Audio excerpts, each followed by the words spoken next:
goes on. We ask that everybody participates. He's working on getting his methodologies, certifications, so he can start teaching as well.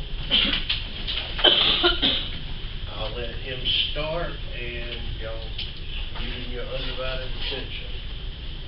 Good morning, ladies and gentlemen. As Justin was saying, I am in the middle of my methodology class.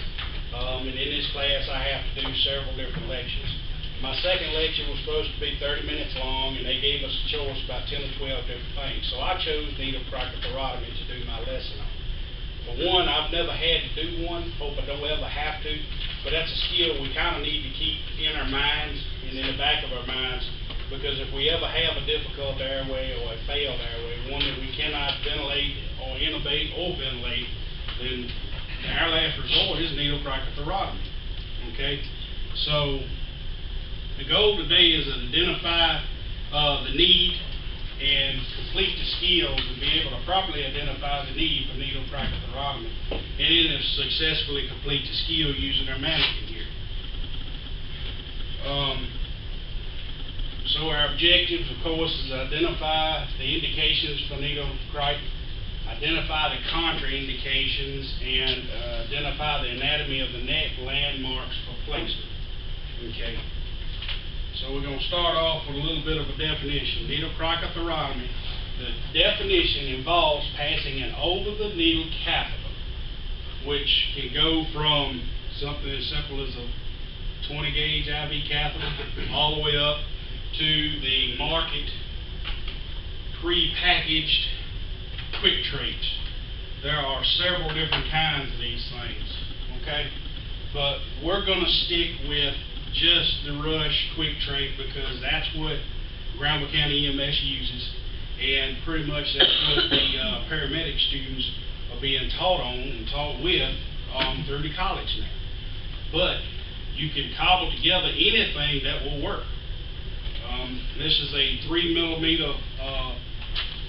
bag valve mask adapter off of a 3mm ET tube, a pediatric tube, and I went over to the nurses and got a 20-gauge IV catheter. And that technically can be used as a needle cric. And it's actually, by the doctors and hospitals, for children, is a preferred way to use for kids who have obstructions or epiglottitis and stuff like that, because it is easier to perform and it is less damaging to the membranes, muscles, and everything else. And it's preferred up to the age of 10 or 12 years old. Okay, a little bit of history. Needle cricothyrotomy started somewhere in the 1950s. In my information and stuff that I was looking up, I could not find like 1955, Dr. So-and-so figured out how to do this. It didn't say that. It just said somewhere around the 1950s, somebody figured out that sticking a needle in there and using high pressure ventilation would work as an emergency airway device until they could figure out something better. Okay? And this was with precutaneous transtracheal ventilations. And then in the 1970s, it was actually successfully used on pediatric patients in the ED and in the field. So infants and children, they started using them in the 1970s on them. Okay, like I said, we here at Granville EMS use a Cric. So that's what we're going to focus on today.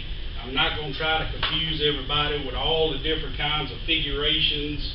I mean, because when I got to searching and looking, people had cobbled together so many different ways to come up with needle cricothyrotomies that it would take 2 hours just to go over every different way that somebody has come up with a configuration of. So we're going to stick with the Cric.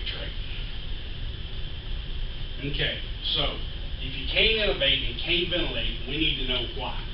So y'all help me out. Give me some reasons we can't ventilate and can't intubate. Obstructions, okay. What else? Trauma. Anything else? Anaphylaxis. prophylaxis, okay? One more main thing that a lot of people don't really think about. There you go, infections. Okay, so our indications, obstructions. So, what kind of obstructions can we have? Foreign body obstructions. What else?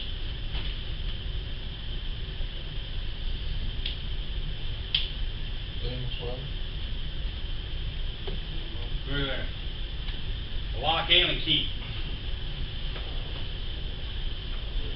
Now, if you can't get that when we give a forceps, what are we doing? Shoving it further down. Well, if you shove it too far down and you obstruct the airway even more, you can get your needle cric in. So, I mean, there's possibilities.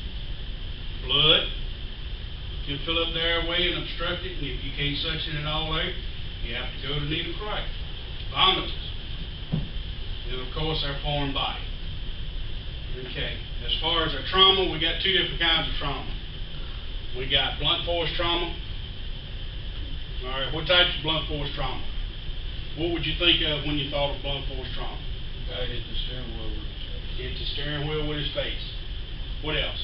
Baseball bat. Assault, baseball bat, yep. Falling down the steps. You wouldn't think about it, but falling down the steps, if you hit your face just right, you can crush pretty much everything from your nose down. So, But and then,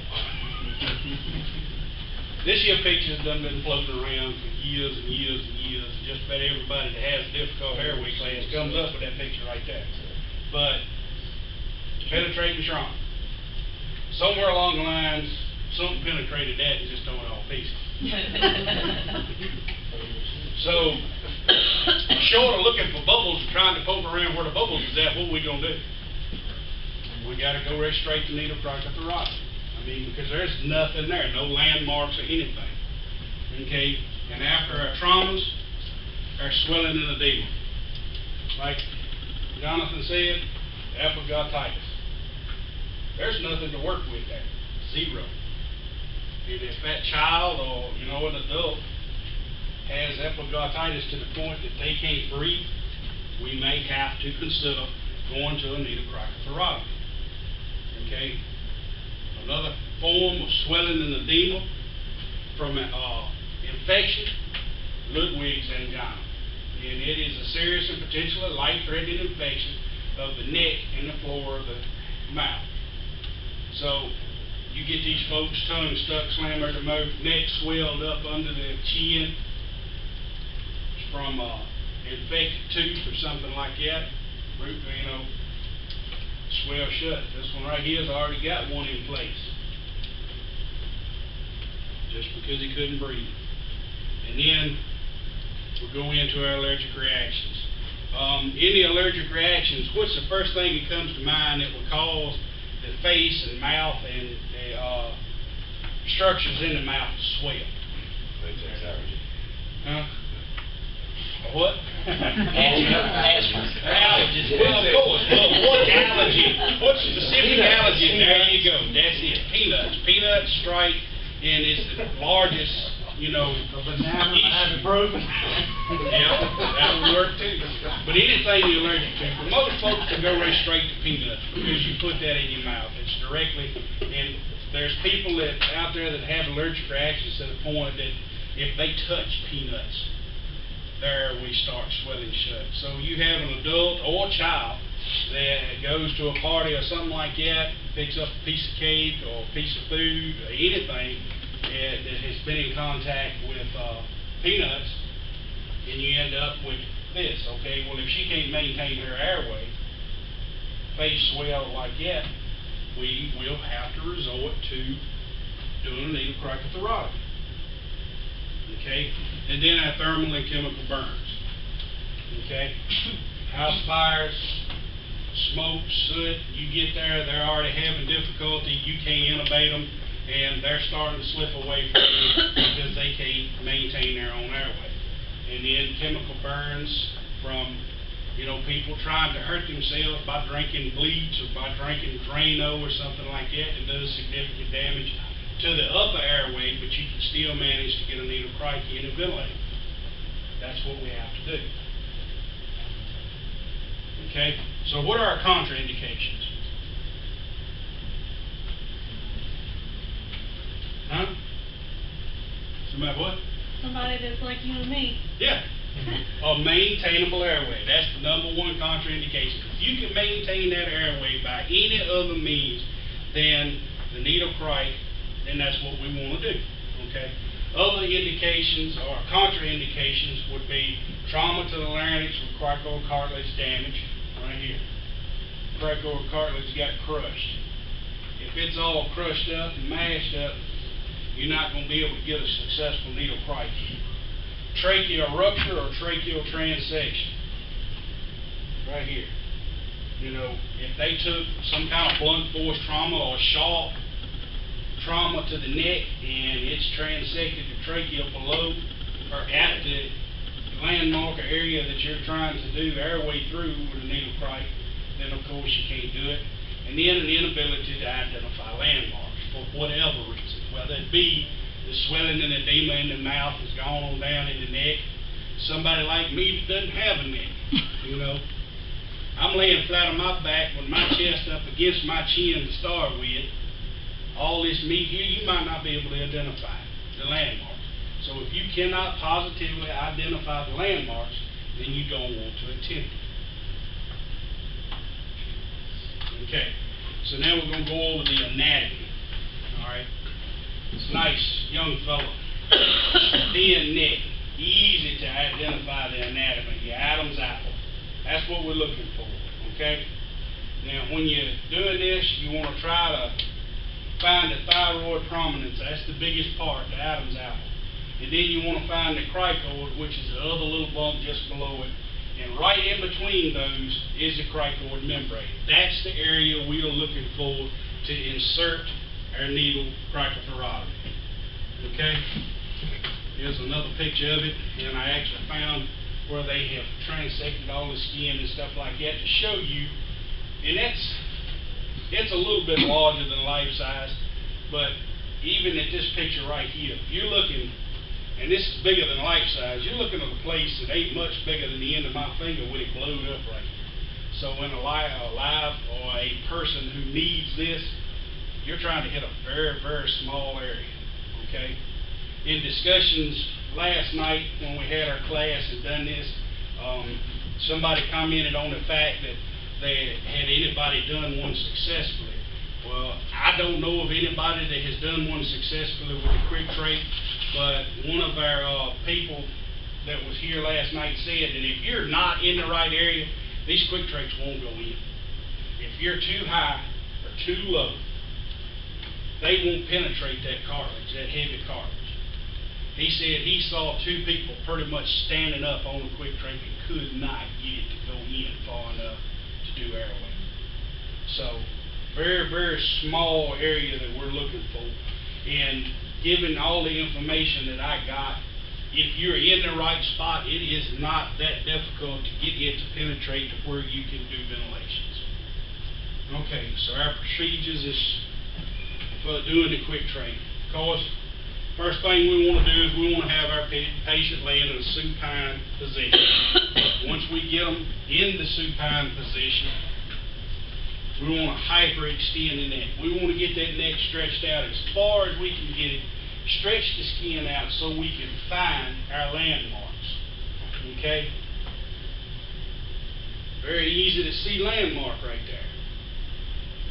See how this fellow's got this needle and syringe at about a 45-degree angle. That's the angle you would use if you were using something other than the Cric trait. Of course, our Cric trait and the instructions and all for it, you have to go in at a 90-degree angle starting off and then turning. Alright, after we get that hyperextended neck, you want to secure the larynx between the thumb and forefinger. Find your Adam's apple. Once you find the Adam's apple, slip down just a little bit, hold it good, and then we're going to start doing what? There we go. We want to locate the cricoid membrane. And it's going to take some poking and mashing to make sure that you find the exact right spot. Okay, it's not, and people that's got real thin skin and nice prominent Adam's apple is easy to find. Folks like me, it's not going to be as easy to find. Okay? So after we do that, what are we going to do? Clean it. Clean it. There we go. Clean it up. Whatever prep solution that we have available, anything from alcohol swabs that we have in the truck that's easy to access, but we also have the betadine swabs for the IO and stuff like that in IO bags. So if it comes to it, you choose whatever you want to choose to pull out to do your needle cricothyrotomy. All right? And then we want to firmly hold the device and puncture the membrane at a 90-degree angle. So using our device for the Cric, and this is directly from their website, you want to go in at a 90-degree angle, straight up and down. Okay? As long as you got hold of everything. Okay? So from there, you want to try to aspirate for air. Okay? Now here it shows using a syringe with a catheter on the end of it, and they have a little bit of water or normal saline in it, so when they aspirate, they see bubbles. Once they see the bubbles, they know they got it. Here, pretty much the same thing. Cric, we're going to do the exact same thing, but they don't put air or don't provide putting water in it. So you're going to draw back. If it's in skin or membrane, you're not going to get it. You're going to get resistance, major resistance. At the instant you get in, you're going to feel it come back with ease. Then you know you're in the right spot. Okay? Okay, once you do that, as soon as you get that resistance, you want to change your angle to a 45 degree and advance to the stopper. Okay? So from a 90 degree, once you get your air, you got your air, you want to move it to 45 and go plumb to the stopper. Don't take the stopper off before you get it advanced in. That's going to stop you from going to the posterior part of the trachea and rupturing it. Okay? So once we get it in that 45 degree angle, we want to hold it firmly and we want to remove the stopper. So you got it in, you got it at your 45 degree angle, you've got it to the stopper. Okay? Then you remove that stopper, hold the needle in this catheter, advances. Once it advances in, you pull this out. You discard it in a sharps container. Okay? Once that's discarded, then you use the appropriate tie-down method, whether it be the strap that comes with the Cric trait or tape or anything like that. And from there, we're going to apply our connector tubes, which would be this. Once this is applied, our bag valve mask, and start ventilating the patient. Okay, with high flow oxygen. Now, some of the smaller things that they have using these, they're talking about using high flow, high pressure delivery devices for the oxygen. And they're talking up to 50 psi of pressure to get it to go through some of these smaller devices. For pediatrics, that's in adults, 50. 25 psi for pediatrics. The problem with those are like the old demand valve mask that we used to have years and years ago. With that high pressure, you stand a chance of barotrauma, overpressurizing the lungs and stuff like that. Cric traits are made and designed to use with a bag valve mask, so they are less likely to cause the barotrauma that the high pressure devices that are on the market for needle cricothyrotomies will. So in conclusion, needle cricothyrotomies is a last resort when all other attempts have failed to ventilate this patient. And us having the knowledge and skills to do the needle cricothyrotomies is a lifesaver when it comes to the only option we have for ventilating the patients. Of course, there are several different methods of and styles of needle cricothyrotomies, from whatever you can cobble together on the truck to, of course, the prepackaged kits. But here at Granville EMS, we use a Cric. At the college, they're teaching with the Cric, so that's what I decided to do mine on today. Now we have the option of getting everybody to come on up here and at least going through the steps of doing Cric.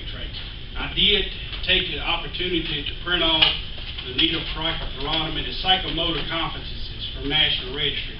I've gotten everybody a copy of it laying in front of them. This is just one of the skills evaluations that National Register requires. It wasn't required when I went through years ago, but now it is a required skill for registry people to do. And over here on the top, it says that you want an oxygen source capable of 50 psi. Of course, with your tubing and then your manual jet device, they're using one with a Y connector. But of course, we don't have the option of having that here, so we use what we have available, which would be the Cric. Okay? And my references and the information that I got today, I got from, of course, the Cric website, which is the Teleflex Corporation in Rush. And then the other information as far as the history and definitions and stuff, I got on uptodate.com, cricothyrotomy. So y'all come on up, let's take a round at putting in the Cric.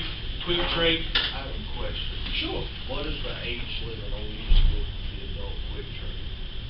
Anything above the age of 12, as far as I know in the literature that Cric developed. They got two different sizes.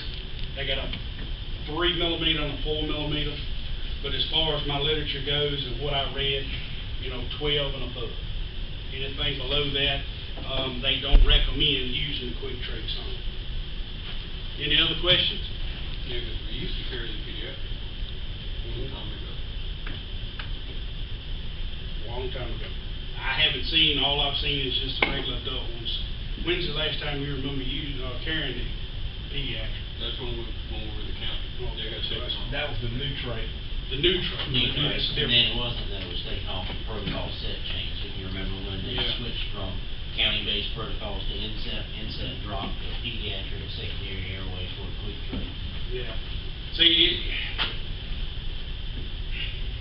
from the information that I gathered from Up to Date and Teleflex and stuff like that, they do have commercial-made devices that do for pediatrics, but the likelihood of using those are to the point, and they would much rather see it done with a smaller catheter, like a 20 to 18, 16 gauge IV catheter, using the 3 millimeter DT device. The smaller placement you have in pediatric patients, the less chance of damaging and permanently damaging the landmarks and the areas, the membranes in the pediatrics. Any other questions? All right, let's get to playing right here. Doing this right here. Once we do this, we'll let Justin finish up there.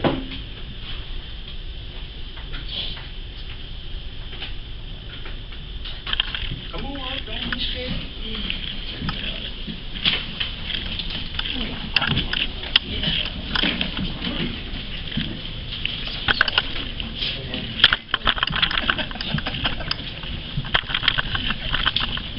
Don't break it, man. That's all right, that thing pops off. I broke it already.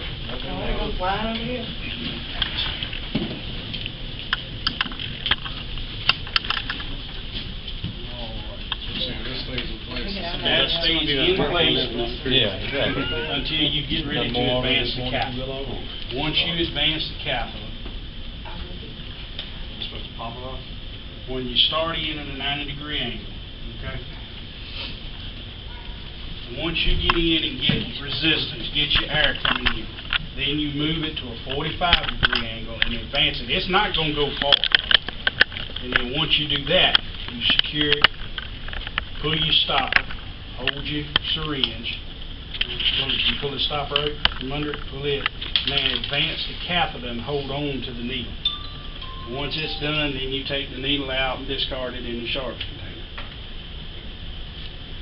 Secure it, flip it over, it's got to go the other way. There we go, and then our bag valve mask goes on top to ventilate.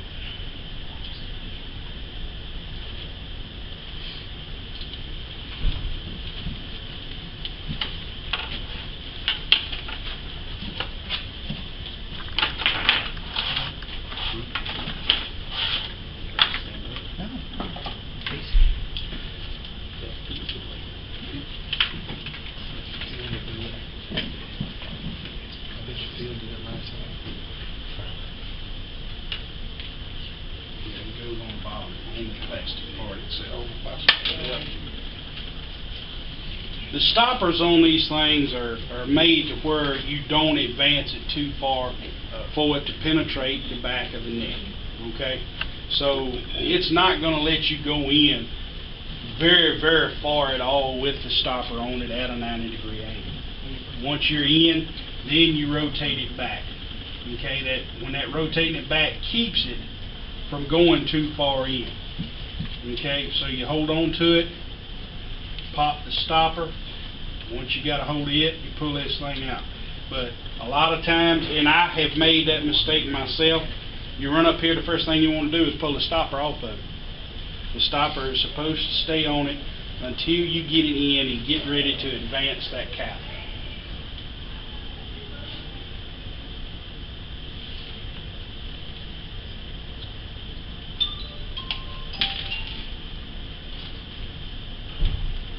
Yep.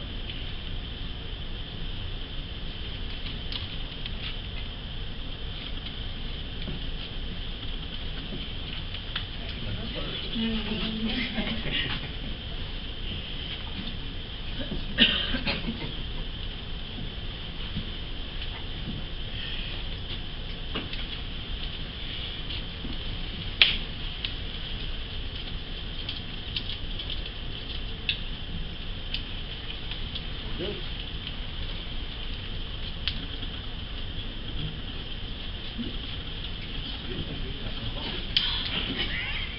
Where'd he go? It went somewhere over here. Yep. I got one right here too. Look at she's the best. She took one in her pocket. That one's already ready. Hanging around Victoria. These little things here. It's by the wheel closest over here. We do it, wow, mama. Maybe next time. Do you want me to Our do turn it? still. Nah, I got it. Justin got that. Well, I thought I had it.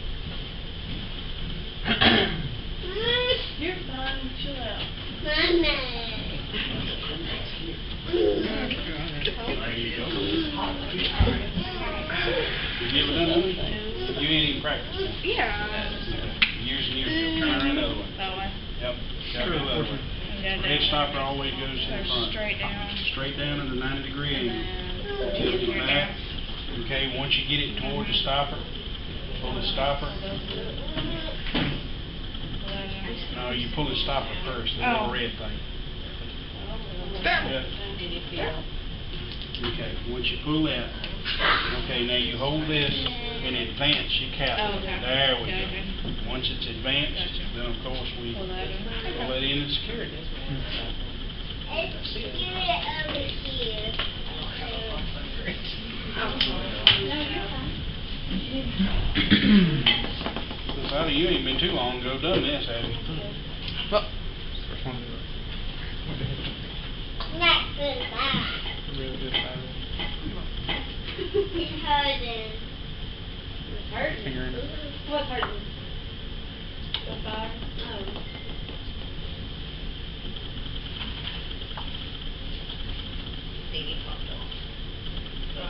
It won't stay done. Where's that smoke coming from? I tried. That's what smoke comes.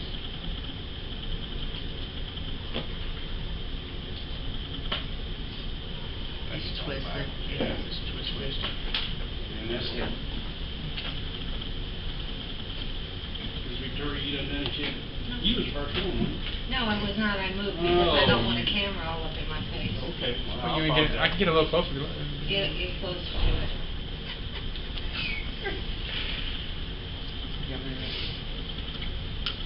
Well, if you do not wish to participate, I will not request you I participate. do wish to participate, I just Okay. don't want the camera in my face.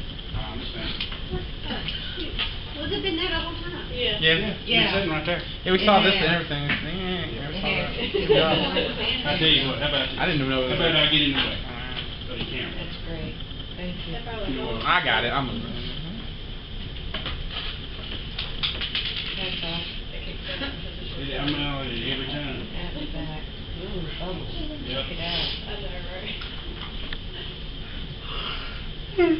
Has anybody at this organization done a needle Cric and got it done successfully? Nope. Okay, I know that Hunter The tried, only one I see done is when we tried on that code we I was installed. gonna say, I've not seen That it didn't work. successful. I think Hunter tried, was it last year, or maybe year before, right after he, Rigo. I think Tracy Jones did one years ago? years ago, yeah. I don't remember him. Her. at all. Her, okay. Well, Tracy can go either way. Tracy's in it, you know. No, I mean name-wise. Well. You off the group. I'm glad my back is to this. I get all ready. Thank y'all very much for y'all's participation this evening. I sure appreciate it. Gets me just a little bit closer to completing this class. She's always been too good. She's always been too good. Yeah, you know, when she was here before, it was Tracy. We all called her Juju.